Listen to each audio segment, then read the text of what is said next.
Vimos na aula passada a inflação, a discussão, inflação de custos versus inflação de demanda, a discussão básica sobre inflação, o argumento dos monetaristas de que a inflação é um fenômeno monetário. Essa é uma frase do Friedman.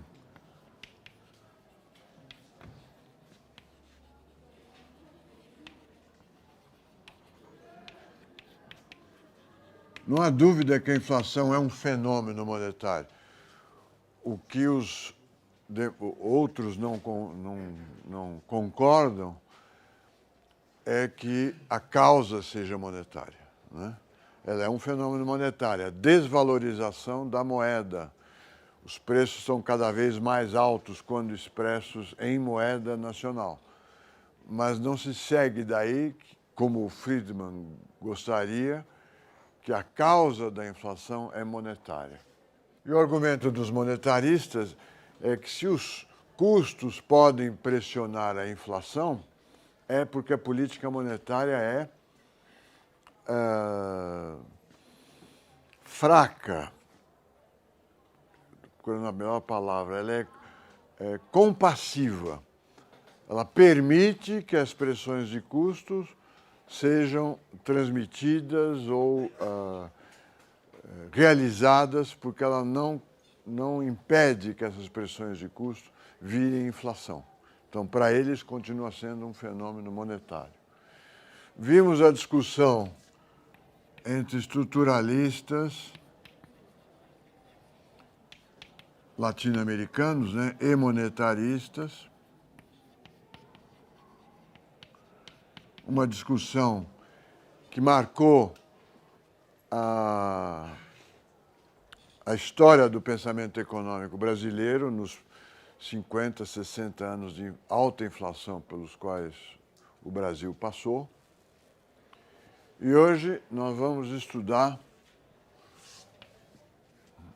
um artigo que conclui o seguinte: não existe inflação de custos. É o artigo do Brainerd e Lowell, que está na internet. Antes de começar, vamos refletir um pouco sobre esse tema, inflação. Se a ciência econômica fosse uma ciência madura, ou seja, tivesse um único paradigma e avançasse numa única direção, teríamos problemas que os acadêmicos e o mundo real tentariam resolver. Uma vez resolvidos, esses problemas deixariam de existir. Se o mundo fosse assim, eu não teria que gastar tantas aulas explicando o que é inflação. No Brasil, parece que é um problema resolvido, principalmente se compara com os anos anteriores a 1994. No mundo, não é um problema que afete nenhuma nação de forma significativa. A Argentina tem inflação alta, mais ou menos 20%, mas, em princípio, não há preocupação com a inflação. Ou mesmo que haja preocupação, o Tea Party nos Estados Unidos, dizendo que o déficit vai gerar inflação, os países da Europa preocupados que a crise financeira gere inflação, mesmo que exista a preocupação, a inflação hoje não é um fenômeno preocupante. Eu diria, nos últimos 40 anos, ela deixou de ser um fenômeno preocupante. Quando você observa os dados, nós estamos há 40 anos, vamos dizer, desde 1980, no mundo, vivendo um período de baixa inflação. E nos momentos anteriores, de 45 a 80, um período de alta inflação. Esse é um fato robusto, quer dizer, é uma característica forte da economia internacional, da economia mundial, quando se comparam esses dois períodos. O período keynesiano, 45, 80, inflação era um tema importante e era alta. Período 80, 2012, inflação não é um fenômeno importante, ainda que cause preocupação, é a recessão que substitui a preocupação com a inflação, né? Quer dizer, se você olhar as matérias de jornal dos últimos meses, alto desemprego na Espanha, alto desemprego em Portugal, alto desemprego na Inglaterra, desemprego recuando pouco nos Estados Unidos, Grécia com alta taxa de desemprego, desemprego muito baixo no Brasil, essas são as manchetes. A inflação, depois da crise de 2008, não é um fenômeno que se pode ser observado. Ele pode ser mencionado.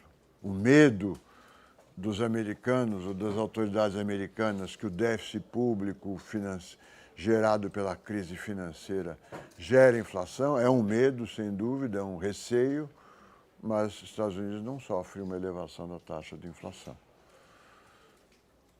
Então, se fôssemos uma ciência madura, eu poderia pular a aula, todas essas aulas de inflação e dizer, olha, a inflação é um problema resolvido.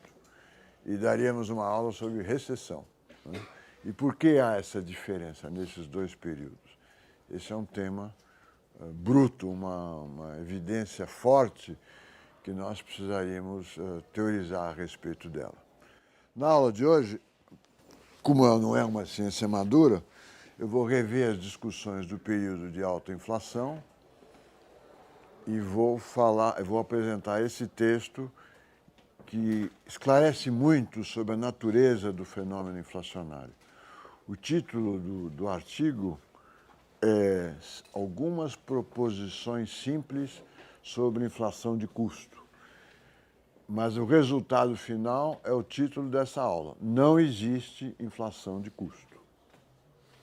Ou seja, as pressões de custo causadas pelos trabalhadores, pelo preço do aço, pelo preço do petróleo, por uma má safra agrícola, pela elevação do preço do chuchu, no caso do Brasil, na época do ministro Delfim Neto, pela elevação do preço de um corte de cabelo, a inflação dos barbeiros, na época do ministro Mário Simons, nenhuma delas, nem os barbeiros, nem o chuchu, nem o petróleo, nem o aço, nem os trabalhadores conseguem isoladamente provocar inflação.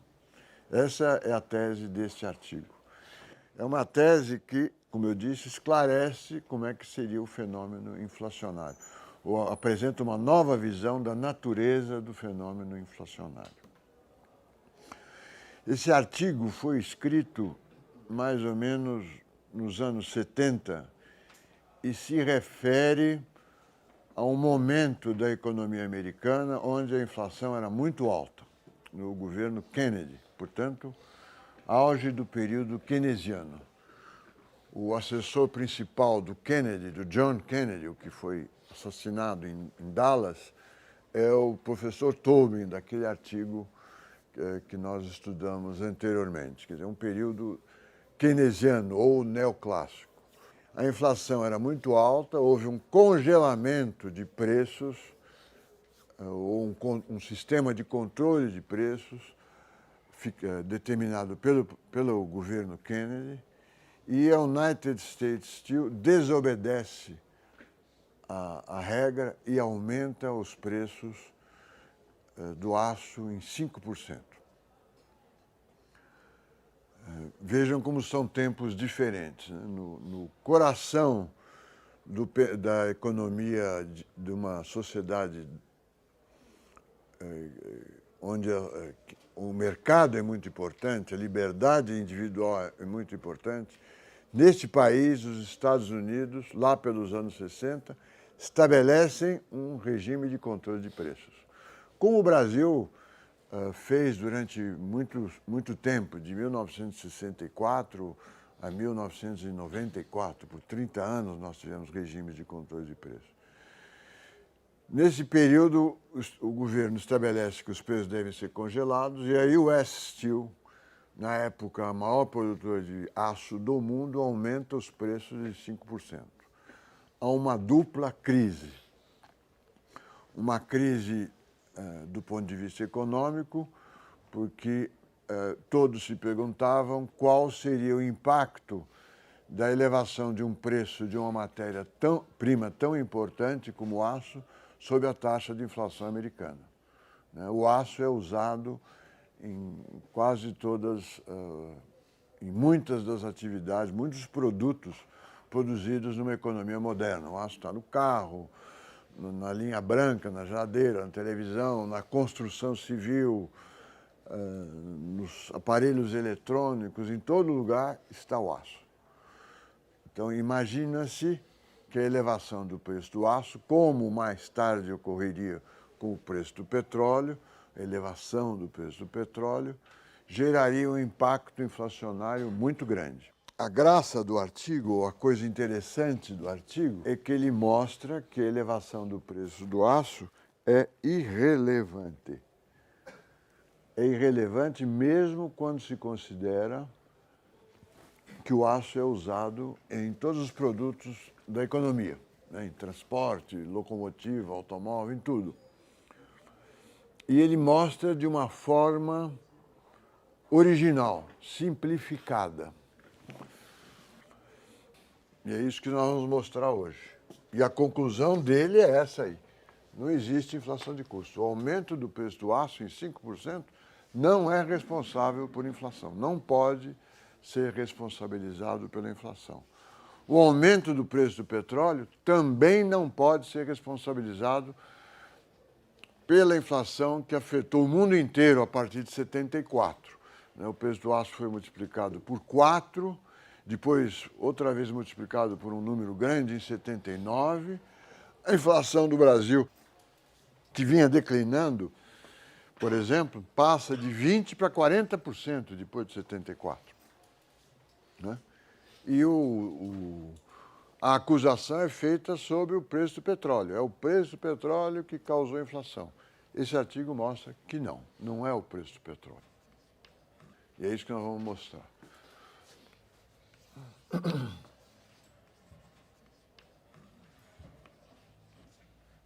O artigo. Para estudar um impacto, ou para estudar a economia levando em conta as suas inter-relações, como é que o preço do aço afeta o preço do automóvel, como é que a quantidade produzida de aço, quanto de aço é preciso para produzir todos os produtos que a economia produz, ou como é que a quantidade de petróleo que todas as atividades econômicas exigem ou requerem para produzir o produto nacional bruto. Para estudar a economia levando em conta as inter-relações industriais, o modelo que os economistas usam é o modelo de Leontiev. Esse modelo, proposto pelo economista americano Leontiev, apesar de ter um nome aparentemente russo, é o modelo que nós utilizaríamos para fazer um planejamento centralizado da economia, né?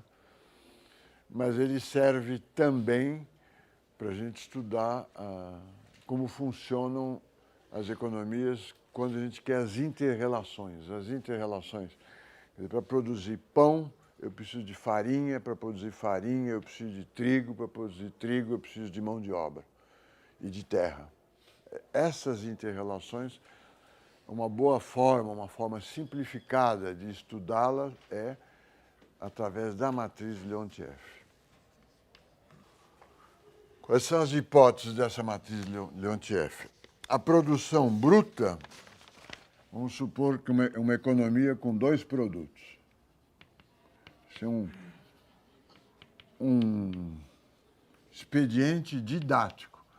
eu falo para vocês, eu quero fazer um modelo que estude todas as inter-relações entre produtos numa economia diversificada, complexa.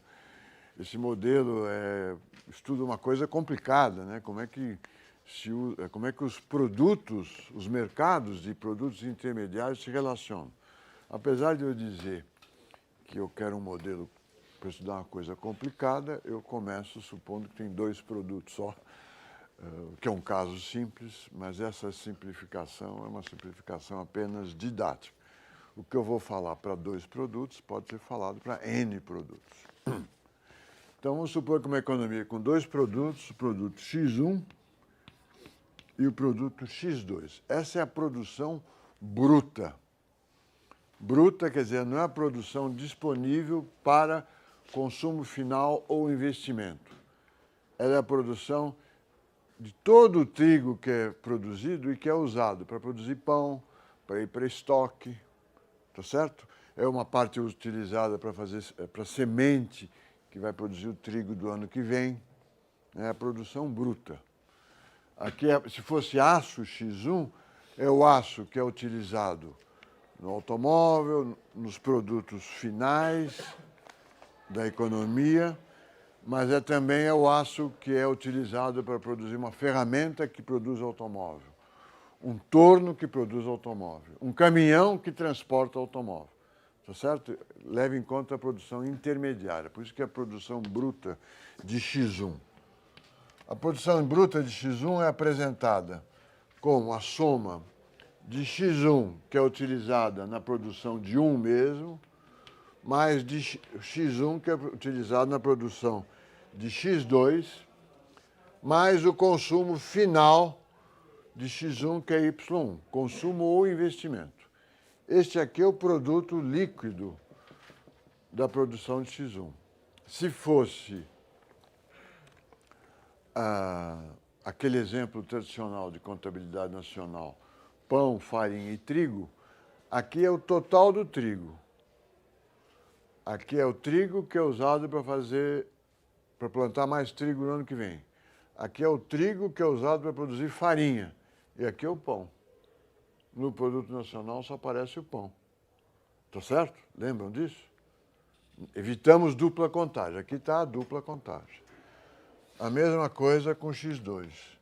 X2, uma parte dele é usada para produzir o produto X1, uma parte dele é usada para produzir o produto ele mesmo, o X2, e uma parte é consumo final. A produção líquida final. Y1 pode ser consumido, investido ou exportado, certo? Escrevendo, supondo produção a coeficientes fixos, é uma hipótese simplificadora que tem que ser feita porque nós estamos estudando a economia em todos os seus detalhes. Se a gente for colocar coeficientes variáveis, vai ficar uma complicação muito grande. Então, uma hipótese simplificadora, que a produção é feita a coeficientes fixos com as seguintes hipóteses. A11 é quanto de X1 é usado para produzir X1. É a quantidade de 1 utilizada para produzir ele mesmo. E, de forma geral, A e J é X e J sobre XJ. O coeficiente é fixo. Para produzir trigo, eu uso sempre uma determinada quantidade de sementes de trigo. Tá certo? Eu poderia escrever isso aqui também assim, né? A1x1 igual a x1. Além disso, nós supomos que x1 usa L1 de trabalho e x2 usa L2 de trabalho. Aqui é a utilização de mão de obra. E podemos escrever isso de forma matricial. Um vetor de produtos brutos x1, x2 é igual a A11 A12, A21, A22, X1, X2. Se vocês multiplicarem, vocês vão ver que X1 é igual a 1x1 mais A12x2. X2 é igual a A21x1 mais A22x2. Tá certo? Na forma matricial. E eles utilizam mão de obra de forma que x1, x2, vezes o vetor linha L1, L2, tem que ser menor ou igual ao total da mão de obra disponível na economia. Escrevendo isso em forma matricial, nós podemos dizer o seguinte.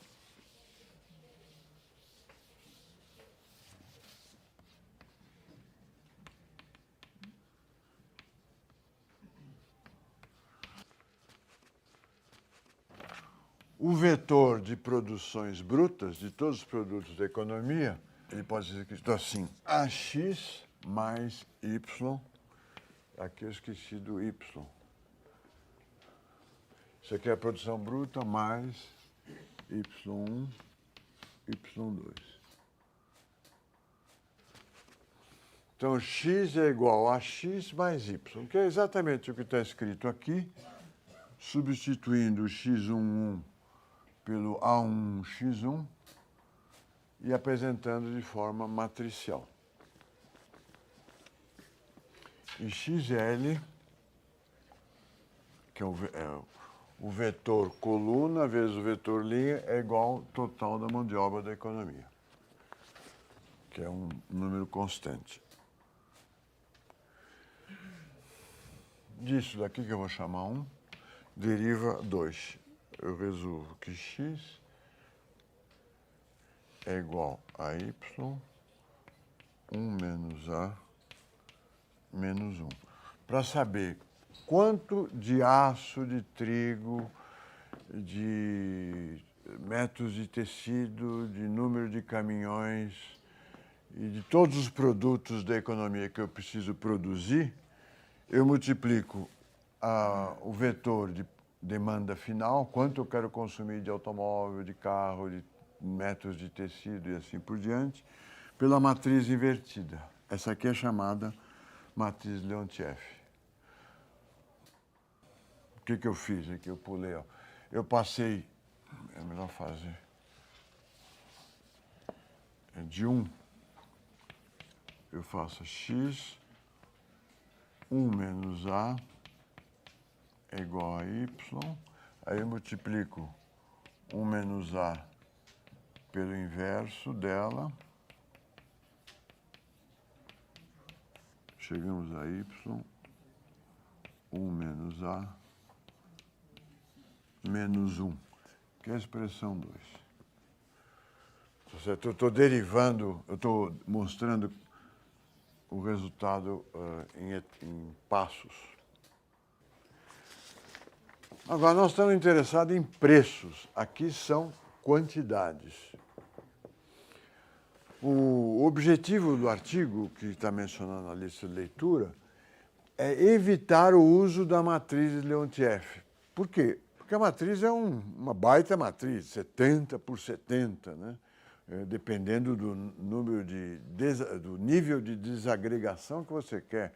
Pode ser 140 por 140, é um conjunto grande de números. E na época da elevação de preços, vários economistas, o Otto Eckstein, um deles, estava invertendo essa matriz para ver como que o impacto do preço do petróleo afetava a inflação. O artigo chama uma proposição simples. Ele vai evitar essa necessidade de trabalhar com a matriz completa e vai apresentar uma proposição simples. Como é que a gente calcula o impacto sobre o nível geral de preços do aumento do preço do aço, de uma forma simplificada. É isso que eu estou apresentando para vocês. Vamos passar para o lado dos preços. Aqui são quantidades. Feitas essas hipóteses, nós sabemos que o preço do produto 1 vai ser igual A1 de P1. Quanto que o P1 é utilizado, quanto do X1 é utilizado para produzir P1? É X1. Mais A12, P2. Mais a margem do produtor do produto 1. Mais o salário vezes a quantidade de trabalhadores usados para produzir o produto 1. A matriz Leontief, agora, ela era lida assim, né? Agora, ela era lida A1, X1, A12, X2. Agora, para calcular preços, eu olho a matriz transposta, né? A matriz olhando as colunas como se fossem linhas. O preço de um depende de quanto de X1 ele usa, A1, P1, de quanto de X2 ele produz, A21, P1, P2. Tá certo? Se para produzir X1 eu uso X1 e X2, o preço de X1 depende do preço do próprio produto e do preço do produto 2. Agora, supõe-se, é a primeira hipótese, que o setor é um setor que trabalha com markup. Naquela distinção do Oliveira entre setores agrícolas e industriais, o setor industrial trabalha em concorrência diferenciada, em oligopólio ou monopólio, não importa, ele tem poder sobre os preços e ele fixa o preço do seu produto levando em conta os custos mais uma margem de lucro. Essa forma de fixar preço chama-se markup, marcar em cima, certo? Um produtor de tomate, eu convido vocês todos, além de irem ao iTunes, vão à feira. E se forem à feira, vocês não vão ver um vendedor de tomate dizendo, olha, o tomate subiu porque os trabalhadores rurais fizeram greve, porque o transporte da gasolina, o transporte ficou mais caro, então eu estou aumentando o preço em 10%. Não é assim na feira. Na feira ele fala, ó o tomate, vai acabar, quem dá mais? Ele vende pelo que ele der para ele vender. Então, um produtor de tomate não trabalha com markup, nem o de pepino, nem o de chuchu, nem o de carne. Ele vende o preço que o mercado que ele conseguir vender no mercado, tá certo? Na feira começa o preço lá em cima e no fim, quando vai acabar a feira, tem que sair de lá depois do almoço, o preço está lá embaixo, é a famosa xepa, né? As pessoas que querem comprar mais barato vão no fim da feira e compram a alface mais estragada, o tomate que sobrou, que não é necessariamente mais estragado, a preço de liquidação. A palavra liquidação, ele quer liquidar, ele quer trocar o tomate e ficar com dinheiro. Quer tornar o tomate dele líquido, sem fazer suco de tomate. Ele quer fazer tomate líquido em termos de dinheiro e não em termos de água. Tá certo? E é assim, o tomate, o arroz, o feijão, a batata, tudo é assim. Agora, se você vê os chatíssimos anúncios das montadoras, elas falam em liquidação, mas são preços pré-determinados. Estão muito mais competitivas hoje, mas são preços pré-determinados. O Renault, se não me engano, de tanto me encher na televisão, é 30.990, com juros baixos, segundo a propaganda e tal, em 300 prestações. Mas é 30.990, não é quem dá mais. Ele está supondo que todos os setores trabalham com markup. Portanto, ele está fazendo uma hipótese desfavorável à sua tese. A tese dele é que a inflação de custos não existe.